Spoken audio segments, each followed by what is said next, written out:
In this session of our Look at the Bible Through the Lens of Archaeology, we will be looking at the New Testament. The Bible records many historical details about the period, people, and places that were important in the times of Jesus on earth. But many of these facts were highly doubted by the critics of the Bible. Tonight we will see if they had good grounds for doubting these recorded historic details from the Gospels. We will begin by looking at the town of Bethlehem. The Gospels record that Jesus was born in Bethlehem of Judea. In this clip, we will see a video about the discovery of the evidence that confirms the birthplace of Jesus.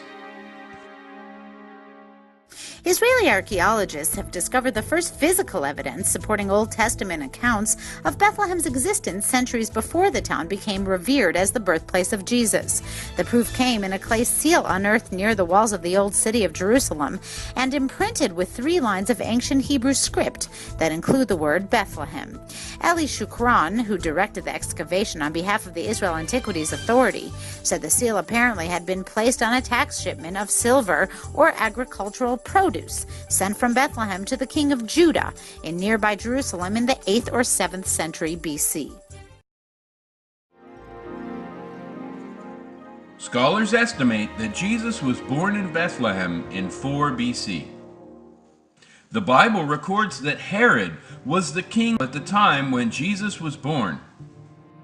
In our next clip, we will see the archaeological evidence for Herod, who was known as Herod the Great.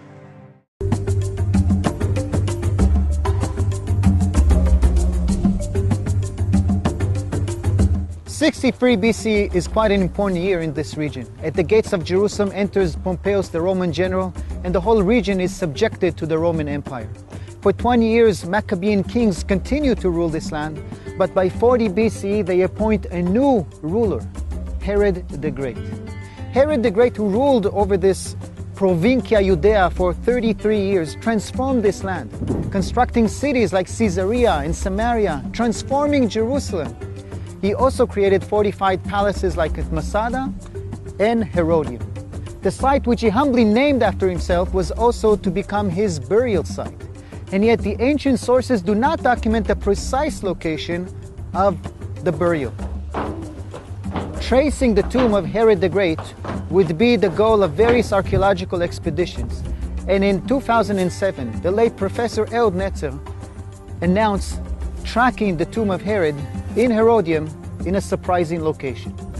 It turns out that Herod was not buried on the Acropolis, which was in fact a palatial complex, nor was he buried in the lower city, but in between, on the slopes of the Acropolis, facing the northeast. The discovery got headlines across the world, and now Herodium is again a popular attraction here in Israel, visited by growing numbers of groups and tourists. And at the Israel Museum, a special exhibition was launched to display the reconstructed tomb.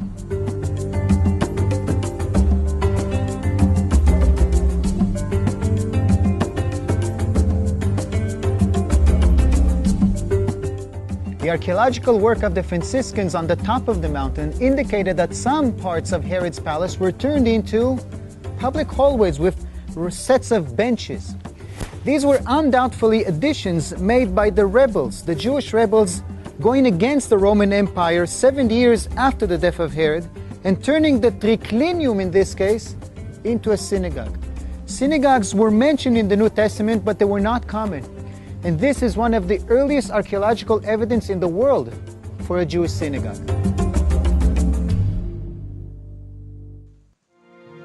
Several modern scholars who have deeply studied the facts have placed Herod's death in 1 BC.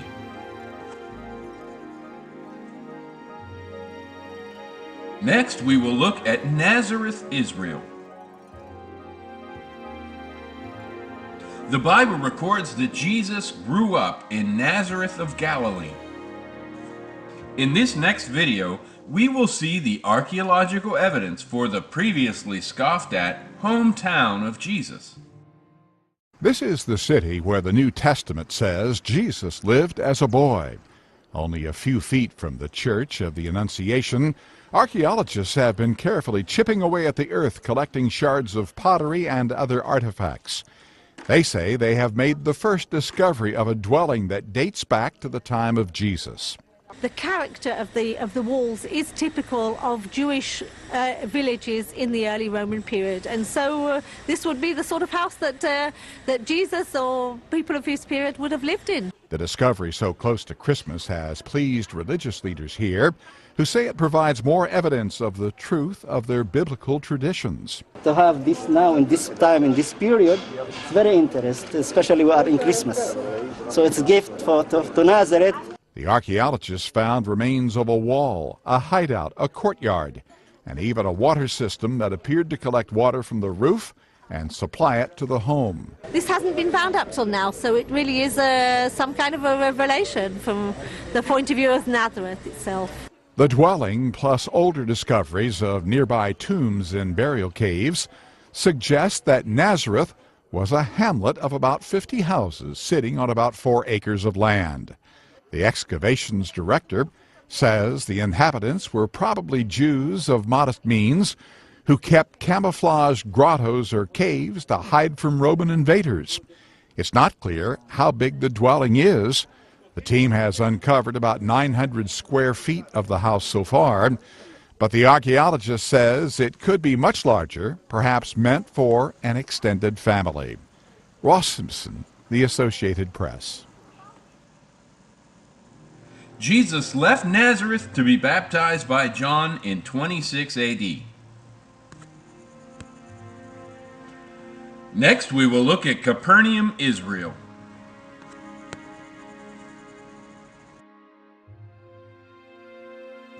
The Bible records that Jesus went to Capernaum and taught in a synagogue there. In this next video, we will see the archaeological evidence for this synagogue in Capernaum.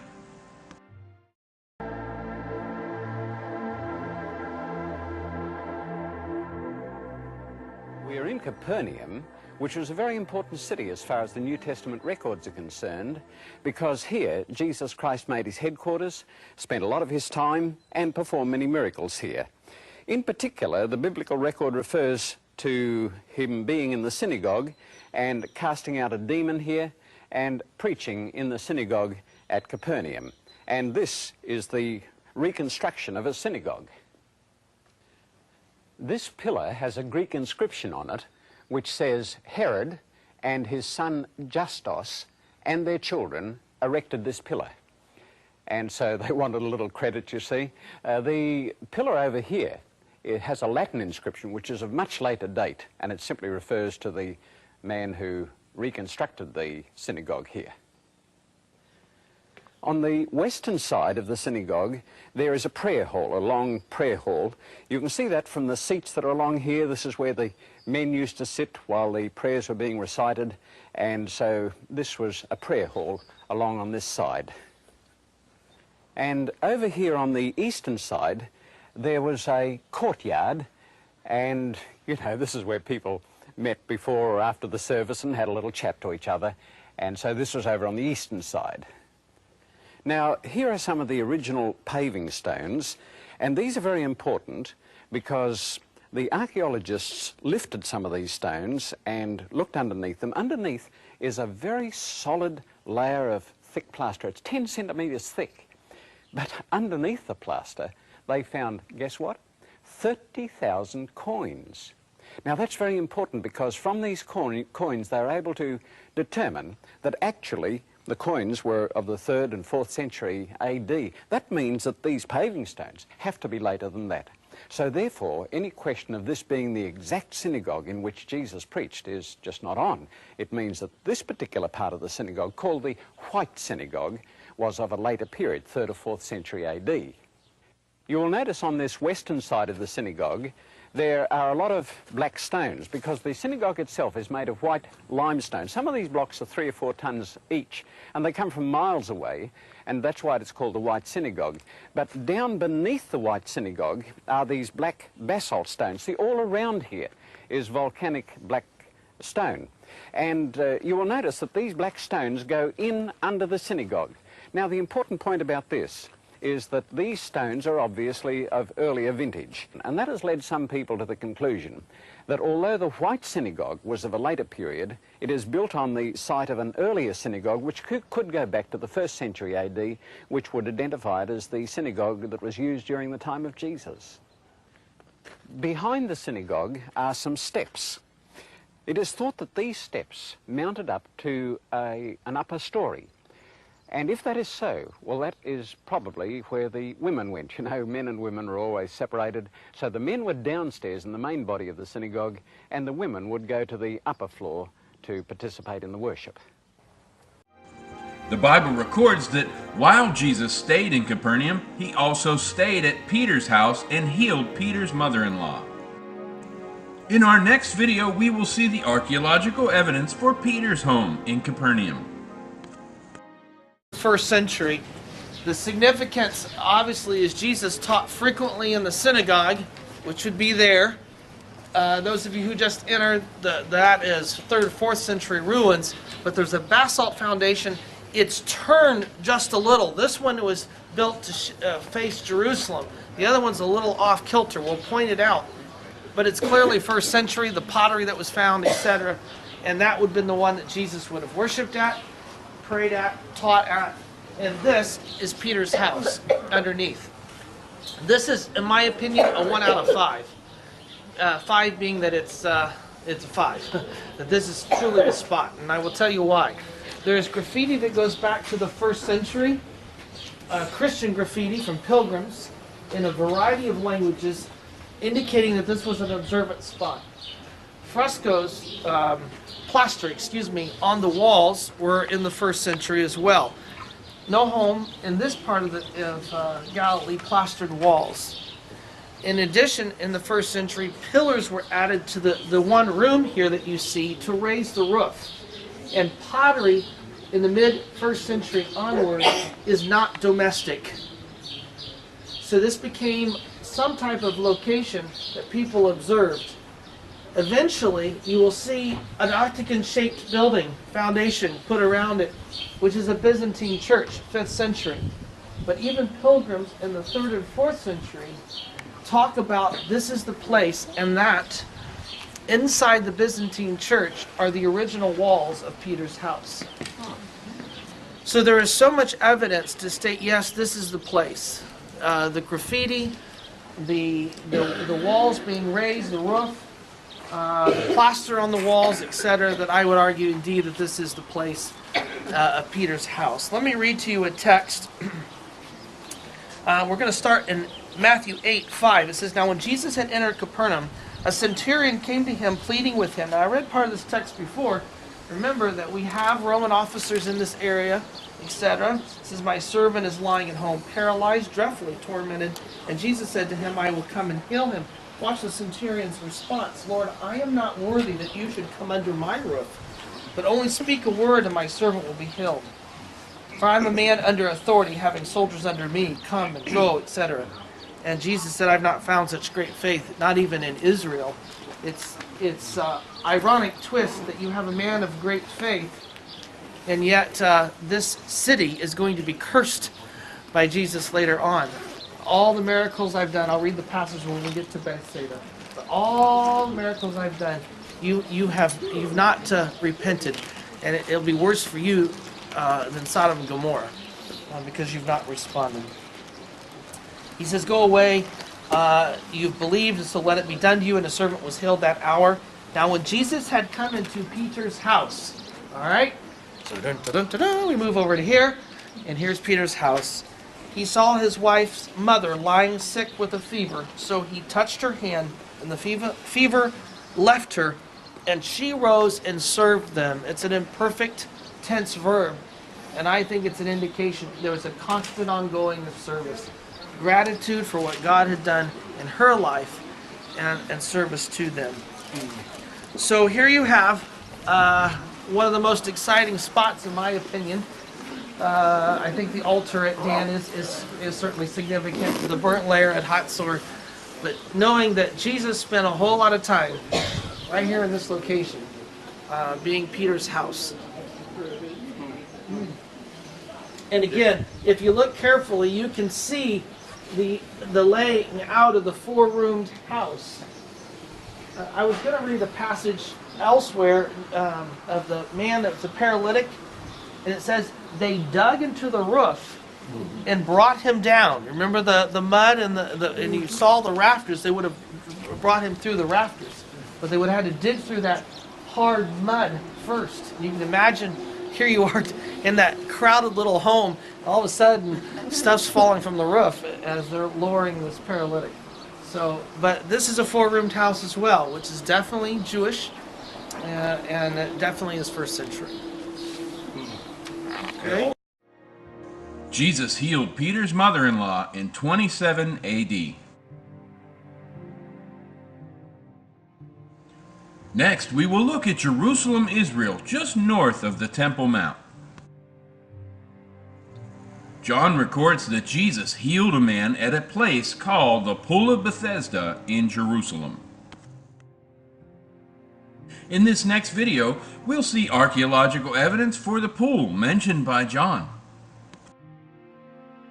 So this is now within the site of Bethesda pools, and through archaeology we understand that originally there were two pools over here with kind of a wall in between them, and once it was identified in the Byzantine times, a big church was constructed over the wall and on its eastern side. Okay? This is the way the Bethesda pools developed into the 5th century. That was destroyed by the Muslims, and when the Crusaders came, they rebuilt only a small church over the wall in the middle and a big church next to it, dedicated to Anna, to Hannah. Now, the Muslims came again and destroyed and took it over, but they didn't destroy that Crusader church. They turned it into a Muslim a religious school, and so it is standing to this day. But the pools were always the same, and here they are now in front of you. Zoom out and you can see the pools. They were pretty big, pretty deep, and you can see the walls added in order to hold the church of the Byzantine days. And all of this site was excavated by the Franciscans, and in the excavations they have found indeed all the remains of Crusaders times, Byzantine times, and of Roman times. Jesus healed the man at the Pool of Bethesda in 28 AD. Next, we will go to Bethsaida in Galilee.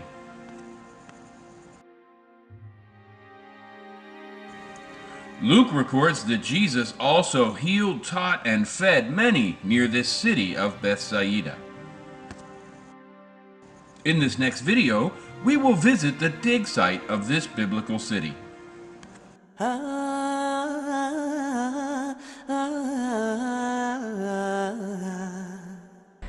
Hello, my name is Sarah Yeomans. I'm the Travel Study Director with the Biblical Archaeology Society. I'm also an archaeologist, and this season I am out excavating at Bethsaida, which is a biblical site on the northern shore of the Sea of Galilee in Israel. Now, Bethsaida has long been associated with some important biblical traditions. Most notably, the city where Jesus is said to have performed many of his most important miracles. The healing of the blind man took place here, as did the feeding of the multitudes.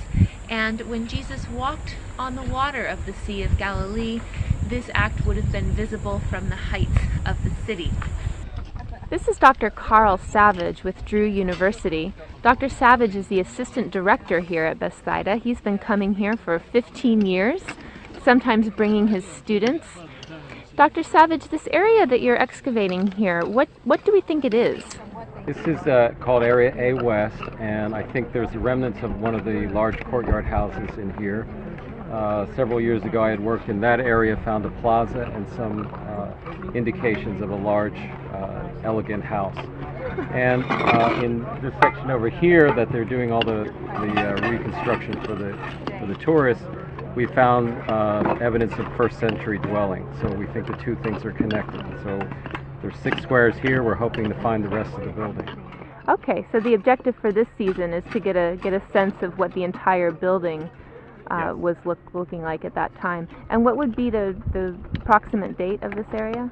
Well, in this area we have a definite first century presence, and underneath that is Hellenistic, and underneath that will be the Iron Age. So we'll have all phases of Bethsaida here in this area, but the one that I'm most interested in is getting to the first century this season. Great, thank you so much. Jesus fed the crowds at Bethsaida in 29 AD. Next, we will head to Caesarea Philippi.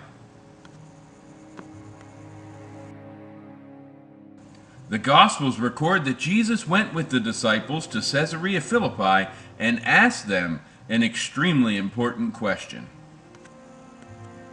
In this next video, we'll review the archaeological evidence for this biblical site. I may defer to Dr. Crisp on occasion here because I want to make sure I get it right, but he knows a lot more about the background of this particular place. But when we go to the scripture in the Gospel of Matthew, we find that we're told that Jesus brought his disciples to Caesarea Philippi. Now, you've noticed that it's a little cooler up here, and perhaps in the summer would have been a good time to come up into this area because it would be very hot down in the Galilee. And so more than likely on occasion, Jesus brought his disciples up here to this area. Now, as you look around, you see that it looks like a very religious area, and in fact it was. What this place, I think, really represents is the pagan religious world system of the Greco-Roman world at that time. And this was a place of worship. There was a temple that used to be here in front of this gaping hole that you see. And the temple was set up to worship the god Pan. Now, Pan was this rather bizarre looking half human, half goat god that was worshipped in the Greco-Roman world. You can see behind me some places where that are carved into the rock where there were probably placed some images, perhaps representing other gods. The Greco-Roman world was a very polytheistic world. They worshiped many gods, but what's significant about this place is that the sacrifices that would occur in this temple, and if I understand it right, behind this temple where that hole is, there was a spring that bubbled up in there, which produces the river that you see behind us.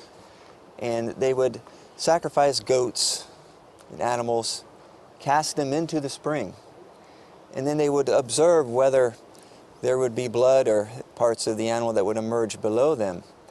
If it did, then that would be a symbol that the gods had rejected their sacrifice, and if not, they had received it. Now, what was this place called? What was this temple standing in front of? Well, this might shock you, but this was actually called the Gates of Hades. It was believed that this was the entranceway down into Hades, where the god Pan had descended. And so they were offering sacrifices here. And Jesus brings his disciples to this point, to this place, according to Matthew 16, and he has a question and answer time with them, you might say. You remember what the question is he asked? Who do men say that I am?